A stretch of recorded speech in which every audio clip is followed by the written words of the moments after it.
Verify team is here to help you sort out social media fact from social media fiction. And that's especially important with everything going on down on Capitol Hill. And with the Senate soon to hold a trial after Donald Trump's second impeachment, words like conviction, trial, and even jail are floating around. So let's clear up some confusion and verify what are the differences between a Senate trial and a trial in criminal court. Our sources are constitutional attorney Robert Peck, Dr. Mark Graber from the University of Maryland Law, and Ilya Somin, a law professor at George Mason University. Impeachment is an entirely different process from the criminal process, even though it shares some of the words that describe the process. And the rules are completely different as well. There are some very strict rules for a criminal trial. Right to an attorney, right to cross-examine witnesses, right to call witnesses. These rules don't exist for an impeachment. The Senate determines their own rules. You might recall that in last year's impeachment trial, the Senate did not call any witnesses. And Dr. Graber says there's no jury making up a unanimous decision, it's all up to senators. Also, they don't have to prove guilt beyond a reasonable doubt, like in a criminal trial.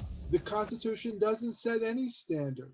Senators determine for themselves what the burden of proof is. You may recall that an impeachment trial ends with either a conviction or an acquittal, but our experts say that this does not stand in the place of an actual criminal trial. The Constitution provides that someone who has been convicted in impeachment is still eligible to be tried in a criminal case. So we could verify an impeachment trial is completely separate from a criminal trial. They just share some of the same terms. With your Verify, I'm Evan Kozloff.